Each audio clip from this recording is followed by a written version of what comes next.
Welcome back to another episode of the Watch Discussion. So, what I want to cover today is why is choosing something so difficult? Why? Now, you finally got a free evening. Let's just set the scene. You finally got a free evening. You sit down yourself with your other half, friends, family, open Netflix, start scrolling. Then you move to Prime Video. 10 minutes. You think, oh, there's nothing on here I want to watch. You move to Disney Plus, 10 minutes.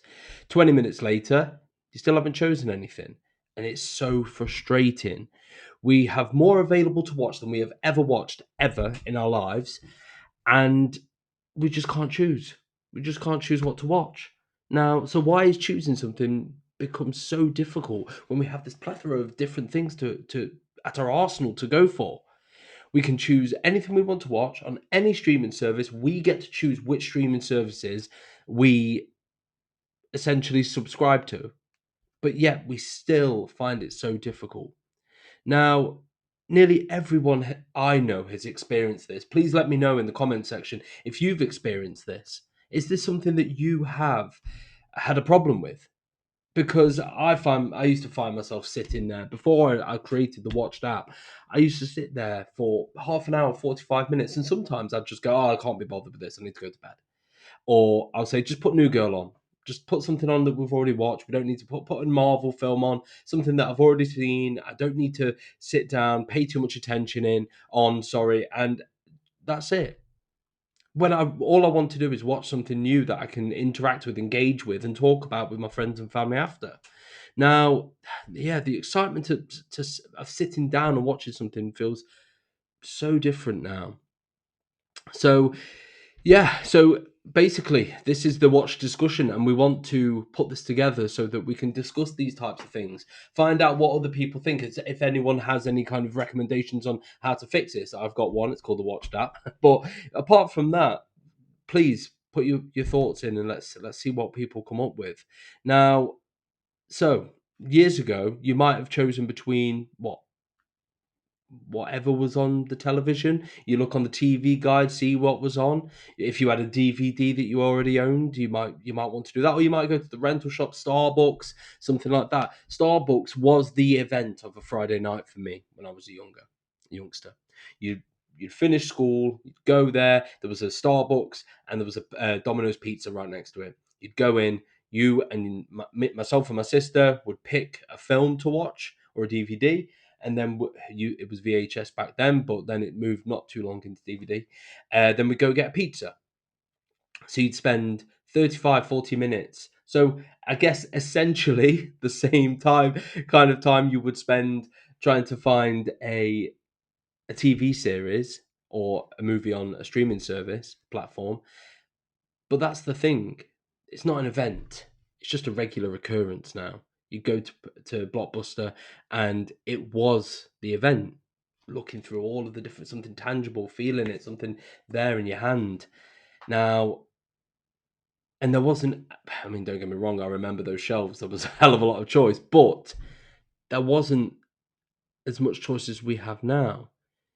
So you could physically see the number of choices right in front of you, the rows, and that would make it feel so much better. Today, there are thousands of titles just instantly available at our disposal. Now, more choice should feel better, I would say. Do you agree? I don't know. Should it feel better? Or is it just oversaturation? But it can make people less confident in what they want to watch.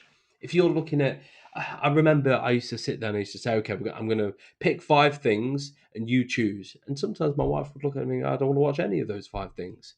Every time you nearly choose something, you wonder whether there's something better out there. Is this better? Is that better? I'll tell you what, we'll shelve that and we'll come back to it in 5 minutes. If I've not found the amount of times I've said to my wife, if I've not found anything else in 10 minutes, we'll just watch that. It's crazy. You never feel as though you have seen all the options either. And people can become scared of wasting their time or their evening just picking the wrong film. So you just pick the wrong thing and eventually. You just think, okay, well, I'll settle for that. We treat a 2 hour film like a major commitment, even though we may spend an hour scrolling on TikTok or Instagram. it's crazy. Now, here's a question: have streaming services given us too much choice, and have they ruined general cinema? Have they? I don't know what I would say. Yes and no. Don't get me wrong, they've ruined cinema. The actual art of going to the cinema is is dying. We can all see that. And it makes me so sad. I always advocate that if you can go to the cinema, please do. And sometimes I wish that I could go to the cinema and I end up not. But that's circumstance and that's life, and we all have to just get on with that. But I think we need to more. I think there needs to be more in that, because if that goes, then I don't think I want to be part of a society that doesn't have cinema. It's such an epic event and experience to witness movies in their true form and how they should be there. And I think we all need to do our bit to make sure that we're doing that, really. So yeah, what do you think? Have we got too much? Another problem is that everything is split across different streaming services. You When Netflix first came out, and I think it was Netflix and Now TV, they were the first two, and you thought, okay, I'll just go to that one or that one. Now, so Netflix only shows you Netflix, Disney Plus only shows you Disney Plus, Prime Video only shows you what it wants to promote, and viewers only have to jump between several different apps, and it's disorientating at best. You may forget which subscriptions you have. You may double subscribe because your partner does it. Some films are included while others suddenly require you to rent or purchase. Prime Video can be particularly confusing because paid and including ads can appear together, and it can be a lot. Now, the perfect film might already be available to you on what you have, absolutely, but on an app you haven't opened or on a subscription that you haven't looked at just yet. Now, each service is trying to keep you inside their own platform, and why shouldn't they? That's the whole reason for it. But nobody's looking across everything, are they? Asking what is actually right for the viewer. They just want to push whatever's right for their content. Absolutely. Now, that's why I developed the Watched app, because I wanted you to find, instead of finding the streaming service first and then finding what's on that streaming service, I want you to find what you want to watch and then it tell you where to find it. So you can do that either two or three ways in Watched. You can go on the discovery part of the app, and swipe, basically, let's call it Tinder for telly. Let's just do it. Swipe left if you don't want to look at it, swipe right if you want to save it, swipe up if you want to recommend, and then there's a button down there if you want to see less. Okay. So if you really like the look of it and want to add it to your watch list, no two or three clicks, just swipe right and it will go straight to your watch list. If you don't want to look at it at all and you want to just skip it, maybe just skip it for later, actually, just swipe left. If you don't want to see it at all, just click view less, and the app will learn your behaviors. It will learn what you like. It will show you less of what you dislike and more of what you do like. Plus, on every detail page of each movie and TV series, you'll be able to find things that are like that movie as well, what those actors have been in, save collections, that kind of thing. So, one of the main things that I wanted to do was create a collections page where you can follow a, a director or an artist, so an actor. So, Anne Hathaway, Leonardo DiCaprio as your actors, or you could go for Christopher Nolan, or I don't know, Tom, everything's gone out of my mind now. Spielberg. Let's go for Spielberg. So I've got those saved. I'll actually have a look. I'll show you a couple of what I do have saved already for in my collections. So right now we have Christopher Nolan. Okay, we've got Christopher Nolan, we've got Leonardo DiCaprio, Johnny Depp, Anne Hathaway. Got a couple more: Wes Anderson, Ryan Gosling, Emily Blunt. And if you click onto that actor or if you want to click onto the film director, you just click onto them and it will show you exactly which films you have watched and which you need to then complete. So these are all the ones that I need to complete with Leonardo DiCaprio. These are all the ones that I have already completed. So that is the collections page. And honestly, guys, it helps so much. It helps so much to keep updated with what you like and what you don't like and what you actually want to see. The streaming services part is huge. One of the pro features we have is that you can actually go on and select what streaming services you use. I'll show you this again.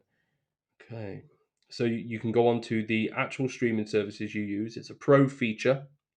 So what you'll do is you'll go into your pro features, you'll go onto streaming alerts, and you will input everything. Okay, so as you can see, I've got a lot. So Netflix, Amazon, Disney Plus, Apple TV, Now TV, Paramount, BBC iPlayer, ITVX, Channel 4, and YouTube. So, and then it will actually show you what is on those actual streaming services. And if something isn't available and on your watch list, you have, let's say, I've got a hell of a lot on my watch list to go back and watch or watch for the first time. If any of these then become available on your streaming services that you do have already in your pro feature, so let's say you've put Netflix and something was on Now TV, but it then comes onto Netflix, it will notify you and say this that you have selected for your watch list is now available on Netflix. So it's a really, really good, handy feature to have, and it's one of my favorite features in the whole thing. So you'll be sat there on a Thursday night and think, oh, I don't really know what I'm going to be watching tonight. And then all of a sudden, you'll see something pop up and it will say, I don't know, Batman the Dark Knight. It's not, I don't know if it is yet, but has been released on Netflix. So you might go, okay, well that's me then. That's what I want to watch because I've been wanting to watch it for a while, or it's just popped up. And we get smart notifications as well to let you know if you've kind of matched on something with a friend. Let's say you've liked a movie and your friend has liked a movie. It will prompt and say, look, guys, you've both matched on this. Do you want to watch it? You could both then message each other and say, okay, do you fancy meeting up and watching this movie? Or your better half, do you fancy watching that tonight? So there's lots on there that you can do. Now, as soon as you log on to the app, basically what it's going to do is it's going to ask you what you're there for. Are you here to watch a movie tonight? Do you want to add to your watch list? Do you want to add some friends? Are you here just to discover? Is there something that you want to watch later on down the line that you want to add to your watch radar? And then just please go and look through the app. I've had so much fun creating it, and it is free as well. It's free up until the 31st of October. But if you want it free for life, all you've got to do is download it and share it to 5 friends. Download it, share it to 5 friends, and once they have downloaded it, due to those shares, we will give you the full pro feature for life, never have to pay. So I digress. Back to everything. Streaming services, and are they giving us too much choice? I'd say yes and no. I would say yes before, but with the Watched app and IMDb, and with Letterboxd, etc., I think that we are moving into a territory now where we have enough tools for that not to be the case. So, are they giving us too much to watch? Are they giving us too much choice? No, we just need the tools to be able to work out exactly how to manage that choice, and that's what Watch does. So it can help. You can create a watch list. You can set timers. You can do recommended movie dates. Let's say you and a couple of friends have different movie tastes or the same movie taste. You create a club, 5, 6, 7, 8, 9, 10 people, and you're all putting in recommendations. So actually, the people that are recommending things are the people that you love and the people that you know best. So the recommendations and reviews aren't coming from just random people. They're coming from people that you trust or don't trust. There might be some friends that you think, oh, I don't really like what they like. But so if they recommend it, you might think, oh, maybe not for me. But then another friend might put something in, and that might be something that someone you absolutely do trust, and you think, okay, I'm going to jump on this movie tonight and come out with something that you would never have watched in the first place if you hadn't had the app. So download Watched, have a look, see what you think. Add your friends. It's better with friends. We've also got a new reel on there, a game where it's kind of like Wordle, but it's all movie related, and there's leaderboards, etc. So it's really fun. Go and download the app, play some things on your watch list, and come back and let me know what you think of the app in the comments. Have a great night. Bye bye.